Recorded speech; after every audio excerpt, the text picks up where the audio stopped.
안녕하세요. 엠플러그 발표를 맡은 구준혜입니다. 네, 해당 논문은 EMNLP의 2022년 출판된 논문이고, 분립 모델 다음으로 분립 모델이 나온 이후로 나온 논문이고, 이제 이름에서 알 수 있듯이 크로스 모달 스킵 커넥션을 사용해서 구현한 모델이라는 점 생각하면서 발표 들어주시면 좋을 것 같습니다. 발표는 이제 논문 순서와 동일하게 진행이 될 예정입니다. 첫 번째로 인트로덕션입니다. 엠플러그는 이제 아래 다섯 가지, 여기 있는 다섯 가지 비전 랭귀지 태스크에 좋은 성능을 내는 것이 목표입니다. 그래서 각 태스크가 어떤 태스크인지 짧게씩만 좀 짚고 넘어가 보겠습니다.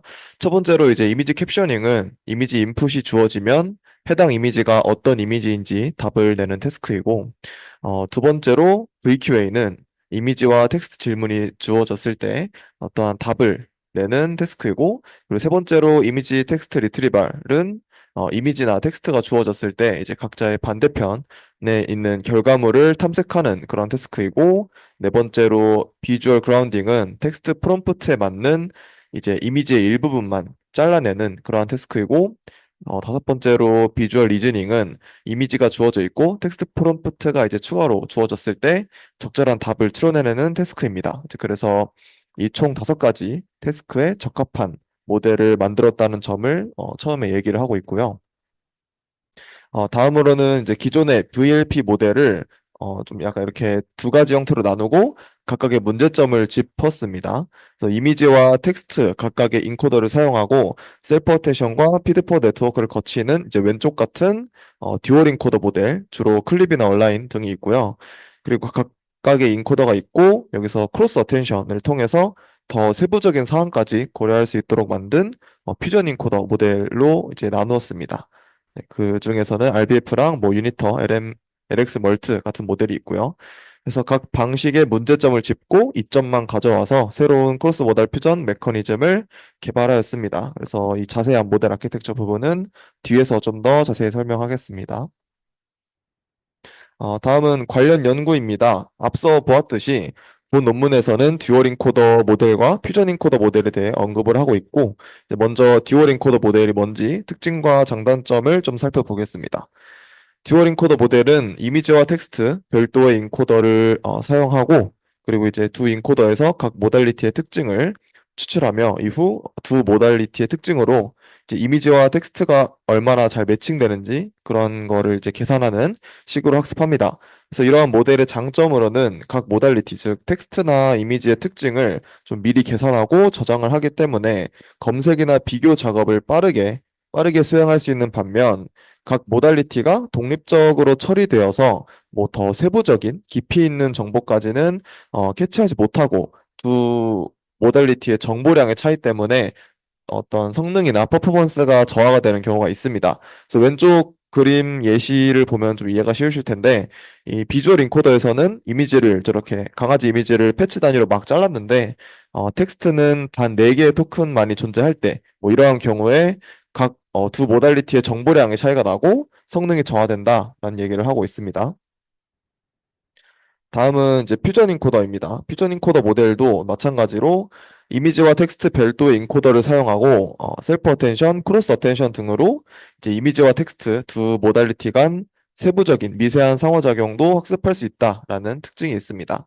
그래서 아무래도 크로스 어텐션을 서로 수행하기 때문에 어떤 정보의 불균형, 아까 듀얼 인코더에서 생겼던 정보의 불균형 문제를 해소할 수 있었고 이미지와 텍스트 간 세부적인 자세한 요소도 추론할 수 있다라는 점이 장점이 되겠고 이제 그런 반면 크로스 어텐션을 하는 네, 그런 연산량이 많아져서 시간과 비용이 증가한다라는 단점이 존재합니다.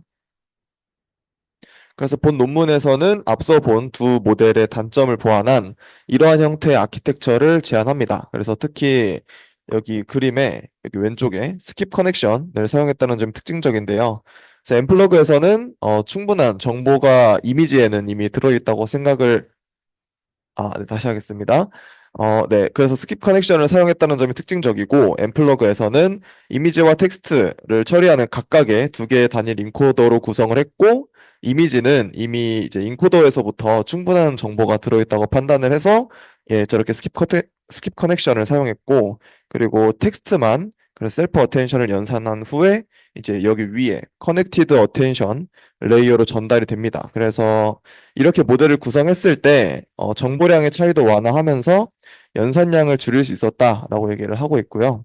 그래서 여기 저기 보이는 러닝타임 오른쪽 그래프는 모델 아키텍처를 세 가지 경우로 나눠서 러닝타임을 분석한 그래프입니다. 첫 번째 커넥티드 어텐션은 피드포워드 네트워크를 여러 번 쓰는 경우고, 그리고 두 번째로는 트랜스포머 모델을 두 개 사용해가지고, 즉 스킵 커넥션이 없는 그런 모델의 경우, 그리고 마지막 밑에 크로스 모델 스킵 커넥티드 네트워크는 이제 왼쪽 같은 지금 엠플러그의 모델 형태가 되겠고요. 그래서 이렇게 나눠서 분석을 했고, 스킵 커넥션을 사용한 경우가 가장 연산 속도도 지금 적게 걸리고 있고, 성능도 가장 좋아서 이러한 형태의 모델을 사용했다라고 얘기를 하고 있습니다. 네, 다음으로 모델 아키텍처를 이제 좀 자세히 보겠습니다. 이미지와 텍스트가 각각의 인코더에 이렇게 존재하고 있고, 비주얼 인코더는 그 분립과 동일하게 VIT, 그리고 텍스트 인코더는 버트 인코더를 사용하였다고 합니다. 그리고 이제 중간에 방금 슬라이드에서 보았던 여기 스킵 커넥티드 퓨전 블록을 여러 번 거쳐서 디코더로 전달이 되는 이러한 모델 구조를 가지고 있습니다. 그래서 이 스킵 커넥티드 커넥션 퓨전 블록이 좀 어떻게 여기 안에서 자세히 계산이 되는지 살펴보도록 하겠습니다. 네, 스킵 커넥션 블록은 이제 이렇게 보이는 형태를 가지고 있고, 이러한 블록이 총 여기 n번 쌓여진 형태를 띠고 있습니다. 그리고 이제 여기 초록색 네모 박스가 네 가지가 있는데, 그래서 네 가지 방법론을 가지고 학습을 시키는 것이 또 특징입니다.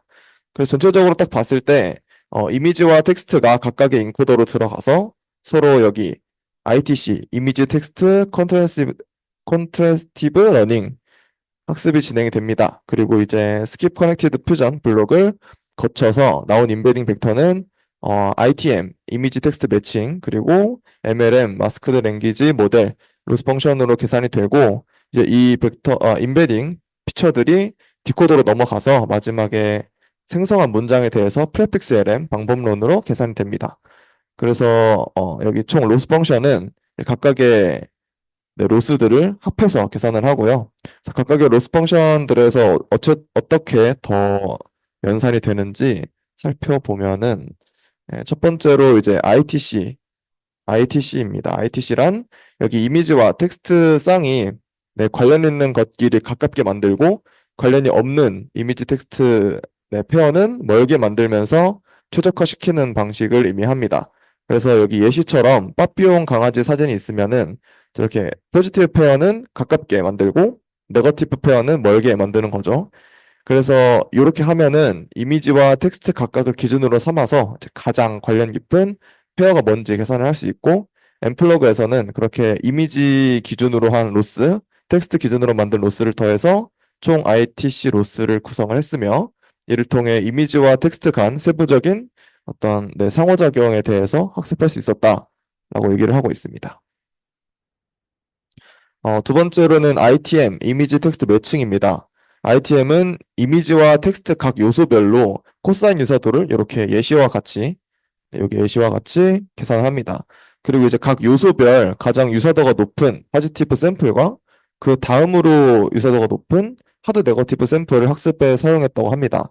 그래서 이게 무슨 얘기냐 하면은, 여기 이제 첫 번째 표에서 이미지 기준으로 봤을 때, 이미지 여기 이제 가로줄 이미지 기준으로 봤을 때, 첫 번째 이제 이미지 1에 대한 포지티브 샘플은 텍스트 1 여기 가려져 있지만, 텍스트 1이 포지티브 샘플이 됩니다.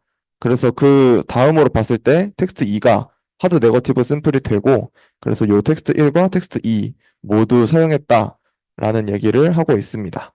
네, 그래서 이러한 방식처럼 포지티브 샘플과 하드 네거티브 샘플을 모두 학습에 사용하는데, 그래서 저는 그렇게 생각했거든요. 포지티브 샘플만 써도 학습이 잘 될 것 같은데 왜 하드 네거티브 샘플을 쓰는지 좀 찾아봤는데, 그래서 이제 이러한 하드 네거티브 샘플은 이미지와 텍스트 간 미묘한 불일치를 보이기 때문에 모델이 더 정교하게 학습하는 데 도움을 준다고 하고, 그리고 일반화 성능을 향상시킬 수 있으며 포지티브 샘플만 가지고 학습을 할 경우 과적합의 우려가 있다고 해서 이러한 하드 네거티브 샘플들도 학습에 사용을 했다고 합니다.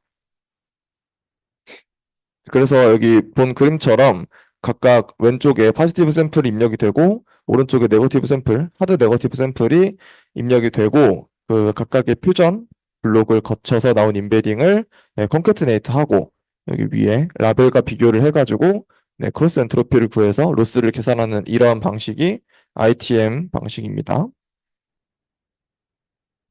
네, 세 번째로는 이제 MLM입니다. MLM은 사실 익숙하시죠? 그래서 MLM은 버트에서 주로 쓰였던 방식이고, 이제 마스크 토큰 안에 들어갈 토큰이 뭔지 맞추면서 학습하는 방법론입니다. 그래서 엠플러그에서는 모멘텀 디스틸레이션 모델을 사용해가지고 마스크 토큰과 비슷한 5가지 키워드를 생성합니다. 그래서 여기 예시에서 보면은 3번 워터가 정답인데 이러한 워터와 비슷한 단어로 5개를 생성했죠. 그래서 이 토큰들 중 크로스 엔트로피 로스가 가장 적은 토큰을 선택하는 그런 MLM 방식을 사용을 했다고 합니다. 네 번째로는 프리픽스 LM입니다. 프리픽스 LM이란 여기 써있듯이 오토 인코딩 방식과 오토 리그레시브 방식을 모두 활용한 언어 모델링 방법론인데 엠플러그에서는 이제 트랜스포머의 디코더를 활용해가지고 새롭게 문장을 생성하면서 프리픽스 LM도 활용을 할 수 있었다라고 하고 있습니다. 그래서 이제 모델 아키텍처에서 총 4가지 방법론에 대해서 학습을 시켰다고 했는데 정리를 좀 하자면 첫 번째로 각 인코더를 학습시킬 때 ITC 방법론을 사용해가지고 텍스트와 이미지 그리고 세부적인 상호작용 이해할 수 있도록 하고 그리고 여기 N개의 스킵 커넥티드 퓨전 블록을 거칩니다. 그래서 거쳐서 나온 이 피처들과 인베딩의 관계성을 잘 매칭시킬 수 있는지 분류할 수 있는지 ITM 방법론을 학습하고 그리고 이제 텍스트 표현도 잘 이해하기 위해서 MLM 사용을 했고, 그리고 나온 이제 아웃풋을 디코더로 넘겨서 문장을 생성하면서 프리픽스 LM 방법론까지 활용한 이러한 아키텍처로 엠플러그가 구성이 되어 있습니다. 네, 다음은 실험 부분입니다. 처음으로 데이터셋 구성과 셋업 부분인데, 인 도메인 데이터셋으로는 MS 코코와 비주얼 게놈을 활용하였고, 아웃 도메인 데이터셋으로는 여기 써 있는 이러한 데이터들을 사용했다고 합니다. 그리고 이제 GPU는 A100, 옵티마이저는 아담, 그리고 러닝 레이트는 뭐 인코더마다 이렇게 다르게 설정을 해 주었다고 하고요. 등등 이제 이러한 모델 셋업을 가지고 있습니다. 그리고 이제 엠플러그는 아무래도 이미지와 텍스트 모두를 다루는 그런 대규모 모델이다 보니 학습시킬 때 좀 많은 문제들을 직면했다고 합니다. 그래서 메모리 사용량과 학습 시간을 단축시키려는 이제 여러 전략을 사용했습니다. 그래서 그중 제로 기술은 모델 파라미터랑 가중치 그리고 옵티마이저 등을 여러 GPU에 나눠서 저장해가지고 메모리를 아끼는 방식이고 가중치 체크 포인트 방식도 이렇게 사용을 해가지고 메모리 사용량을 감소시킬 수 있었다라고 합니다. 그리고 계산 시간 감소를 위해서 FP32를 보통 많이 사용하는데 이번에는 BF16을 사용해가지고 성능은 조금 낮아질 수 있지만 그래도 계산 속도의 효율성을 위해서 사용했다라고 하고 있습니다. 자, 그래서 이제 맨 앞에 인트로덕션에서 소개한 5가지 비전 랭귀지 태스크에 대해서 각각 얼마나 성능이 우수해졌는지 보겠습니다. 첫 번째로 VQA입니다. 전체적으로 이제 기존 모델들에 비해서 높은 성능을 기록하고 있고, 테스트 스탠다드 디비에이션 분할 측면에서는 점수가 이제 81.27로 약 100배 그리고 60배 많은 데이터를 학습한 심VLM과 플로런스보다 높은 성능을 기록했다라고도 언급이 되어 있습니다. 그리고 추가로 이제 듀얼 인코더 모델이었던 클립 기반의 모델보다도 높은 성능을 기록했다라고 결과가 나와 있고요. 두 번째로 이미지 캡셔닝입니다. 그래서 코코 캡션 데이터셋과 CIDR 평가에서 소타 성능을 달성하였고, 노캡스 검증 데이터 세트에서도 매우 적은 데이터만으로도 이제 최고 성능에 근접하거나 이제 능가하는 그러한 모습을 보여주었습니다. 세 번째로 이미지 텍스트 리트리버입니다. 해당 태스크는 이제 뭐 앞에서 설명했지만 주어진 이미지에 가장 적합한 텍스트나 텍스트에 가장 적합한 이미지를 찾는 그러한 태스크이고, 이제 본 논문에서는 이미지와 텍스트 유사도를 계산해가지고 등장 가능한 K길 후보를 선정하고 K길 후보를 다시 순위를 매겨서 평가했다고 합니다. 그래서 이제 요것도 모든 부분에서 소타 성능을 달성하였고, 특히 이제 뭐 분립이나 플로렌스 등 당시 핫했던 학습 데이터가 이 엠플러그보다 훨씬 많은 이러한 모델들보다 높은 성능이었다라는 점을 시사하고 있습니다. 네 번째로 비주얼 그라운딩입니다. 해당 태스크는 이제 주어진 텍스트 프롬프트에 가장 적합한 이미지 객체나 뭐 특정 부분을 잘라내는 캐치하는 태스크이고요. 그래서 REF 코코, 그리고 뭐 REF 코코 플러스, REF 코코, G 데이터셋 모두에서 소타 성능을 이렇게 다 달성했다고 합니다.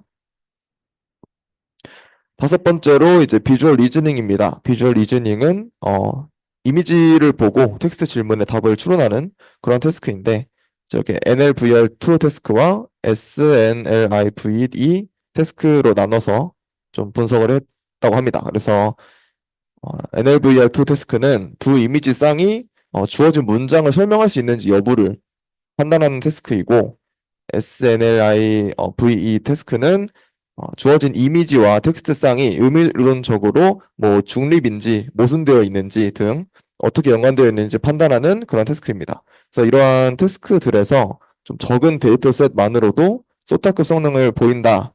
네, 뭐 성능이 능가하진 않았지만 소타 정도의 성능을 보인다라고 얘기를 하고 있습니다.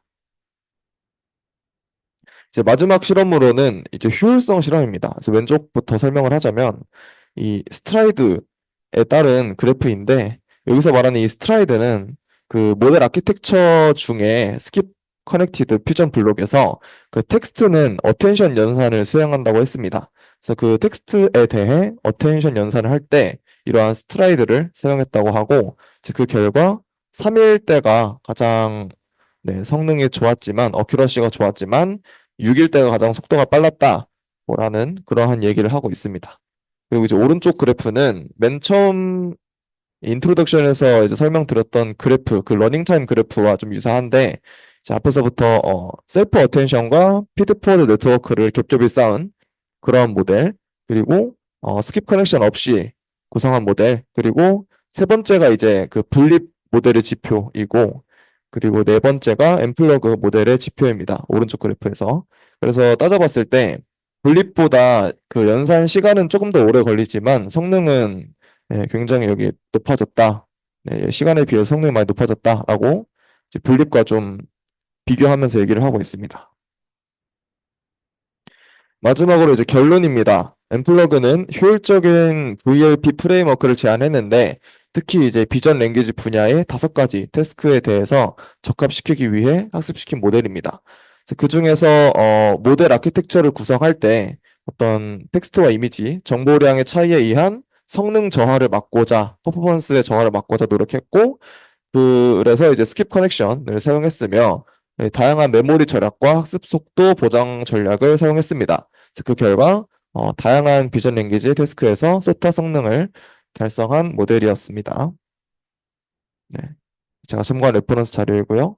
이상으로 발표를 마치겠습니다. 감사합니다.